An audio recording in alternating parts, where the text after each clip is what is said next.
Hello, this is Sidhu Jonalagada. I want to wish Hit TV app all the success for their launch. Please download the app. నమస్తే friends, నా పేరు Saikrishna Azad, high court advocate. ఈరోజు అతి చక్కటి అంశం గురించి చెప్పడానికి మీ ముందుకు వచ్చాను. ఈరోజు ఏంటంటే అతి ముఖ్యమైన అంశం ఏంటంటే భార్య గనక భర్తని కొడితే, అలాగే భార్య గనక భర్తని తిడితే, భార్య గనక భర్తని హింసిస్తే ఏం చేయాలి. ఎందుకంటే మనం చూసాం చాలా, ఇంతకుముందు ఏదో సినిమా ఉండేది, జంబలగడ పంప సినిమా ఉండేది. ఆ సినిమాలో పాపం మహిళలకు సంబంధించిన కష్టాలు అనేవి చూపించడం జరిగింది. మహిళలు కనుక అట్లా ఉంటే ఏమవుద్దని. కాకపోతే ఇప్పుడు ఆధునిక సమాజంలో ప్రజల యొక్క స్థితిగతులు మార్పులు చెందాయి. అలాగే అందరూ చట్టం ముందు అందరూ సమానులే అనే ఒక రకమైన ఆ యొక్క నినాదంతో అందరూ కూడా కష్టపడుతూ ఉన్నారు. అందరూ వాళ్ళ యొక్క జీవనాన్ని కొనసాగిస్తూ ఉన్నారు. ఎందుకంటే ఎవరైతే భార్య కనుక భర్తని హింసిస్తే రివర్స్, ఇప్పుడు మొన్న ఒక వీడియో చూశాను నేను. ఒక భార్య బాధితుల సంఘం ఆయన ఎవరో, మేము భార్య బాధితుల సంఘం అధ్యక్షునండి, ఎవరన్నా భార్య కనుక మిమ్మల్ని కొడితే నా దగ్గరికి రండి అని చెప్పడం జరిగింది. సో భార్య కనుక భర్తను హింసిస్తే చట్టపరంగా అయితే ఏం ఇవ్వండి. అయితే మీకు కొన్ని నేను చెప్పగలుగుతాను. ఉదాహరణకి మేము చేసిన కేసులు ఏవైతే ఉన్నాయో ఆ కేసులు నేను చెప్పగలుగుతాను. అదేంటంటే మన రీసెంట్గా ఒక కేసులో భార్య భర్త నిద్రపోతుండగా అతని యొక్క ప్రైవేట్ పార్ట్ని కోసేసింది. అది మీకు తెలుసు, టీవీలో కూడా అందరం చూసాం.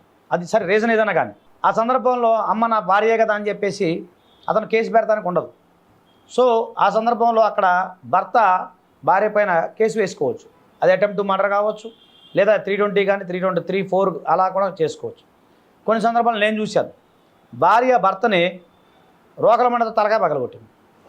సో అది కూడా అటెంప్ట్ టు మర్డర్ వస్తుంది. అంటే ఇక్కడ భార్య అని చెప్పేసి ఆ కేసు పెడతానికి ఉండదు. అలాగే ఇదే కాకుండా మేము కొన్ని కేసులు చూసాం, భార్య భర్తని అవహేళనగా చేయటం, అలాగే భర్త గురించి 10 మందికి ఈ మన మధ్య ఎక్కువైపోయినాయి కదా, సోషల్ మీడియాలో ఎక్కువైపోయింది, దాంట్లో చెప్పడం, అతను అవమానపరచడం చేస్తూ ఉంది. అలాంటి కనుక మీ దగ్గర ఎవిడెన్స్ ఉంటే మీరు గో ఫర్ డైవర్స్, మీరు డైవర్స్కి వెళ్ళిపోవచ్చు. ఒకవేళ డైవర్స్కి వెళ్ళిన తర్వాత కూడా మీరు డిఫమేషన్ సూట్ కూడా ఫైల్ చేసుకోవచ్చు. సో అంటే ఇక్కడ భార్యాభర్తలని మనం ఆలోచించద్దు, ఒక భారతీయ పౌరులుగా వాళ్ళకున్న హక్కులేంటి. సో ఆ సందర్భంలో వేసుకోవచ్చు. అయితే భార్య కనుక భర్తను కనుక ఇంకా కొట్టింది అనుకోడు, ఉదాహరణకు కొట్టింది, ఆమె అతనికి దెబ్బలు. సో అతను 324 అలాగే 323 దాని కింద కేసు పెట్టచ్చు. గతముందు నేను ఒక వీడియో చూశాను, భర్త ఏడ్చుకుంటా వెళ్ళి పోలీస్ స్టేషన్కి వెళ్ళాడు. ఆ వీడియో అందరూ చూశారు. ఏడ్చుకుంటూ వెళ్ళి సార్ నా భార్య కొట్టింది సార్ అంటే అక్కడ పోలీస్ ఆఫీసర్ ఏమన్నాడంటే, ఏముందా కొట్టింది లేపో, భార్య భర్తలే కదా వెళ్ళిపో అని అన్నాడు. పాపం అతను అక్కడే కూర్చొని ఏడ్చాడు. అది నేరం అండి. ఎందుకంటే ఒక పోలీస్ ఆఫీసర్గా ఆయన బాధ్యత ఏంటి, భార్య కానీ భర్త కానీ అది వ్యక్తిగతంగా వెళ్ళకూడదు, ఆయనకి ఆ రైట్ లేదు. సో ఉదాహరణకి ఒక భర్త భార్య కొట్టింది, కర్రతో కొట్టింది, లేదా రోకల మండతో కొట్టింది, లేదా దేంతో కొట్టింది, అతను తీవ్ర గాయాలతో ఉన్నాడు, వెళ్ళినప్పుడు ఇమీడియట్గా ఎఫ్ఐఆర్ బుక్ చేయాలి. అది ఖచ్చితంగా చేయాలి. అంతే తప్ప నీ భార్య కదా కొట్టింది, నువ్వు ఇంటికి పో, ఏడుస్తున్నావు ఎందుకు అని అనకూడదు. సో బాధ అనేది ఎవరికైనా బాధే, all are equal before the law. అలా నేను అన్ని కేసులు చెప్పట్లేదండి, కొన్ని జెన్యూన్ కేసుల్లో చెప్తున్నాను.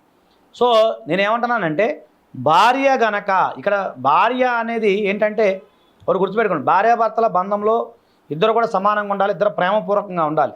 లేదు భార్య కనుక హరాస్మెంట్ ఎక్కువైతే, ఈ మధ్యకాలంలో చూస్తూ ఉన్నాం భార్య బాధితుల సంఘం అందుకే వచ్చినట్టుంది.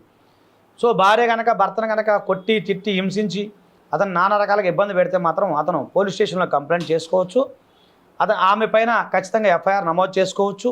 కాకపోతే 498A అనేది ఒకరికి మహిళలకి మాత్రమే, కాకపోతే 498 సంబంధించి ఆ యొక్క సెక్షన్ తప్ప మిగతా సెక్షన్ అన్నీ కూడా, అంటే అటెంప్ట్ మర్డర్ పెట్టచ్చు, అతని మీద 323 పెట్టచ్చు, 324 పెట్టచ్చు. భార్య కాకుండా భార్య తాలూకు బంధువులు వస్తే రెడ్ విత్ 34 కూడా పెట్టచ్చు.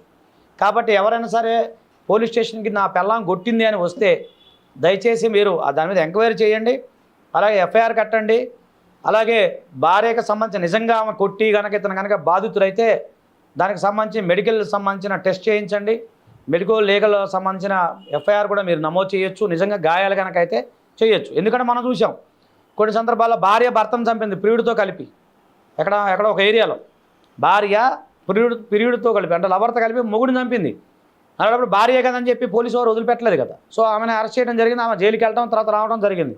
ఇన్ని రకాల దారుణాలు మన రోజు జరుగుతూ ఉన్నాయి. అంటే నేను అందరూ అనట్లేదు, కొన్ని సందర్భాల గురించి చెప్తున్నాను. కాబట్టి భార్య కనుక భర్తను కనుక హింసించినా, మానసికంగా శారీరకంగా హింసించినా, అలాగే ఆర్థికంగా హింసించినా కూడా మీరు దయచేసి చట్టపరంగా మీకు అన్ని అవకాశాలు ఉన్నాయి. మీరు చట్టపరంగా మీరు వెళ్ళొచ్చు. ఓకేనా ఫ్రెండ్స్, దయచేసి ఈ వీడియోని అందరికీ షేర్ చేయండి. Hit TV app, all the success for their launch. Please download the app. Download the Hit TV app now. Please download the app now. Please download the app now. Please download the app now. Download the app now.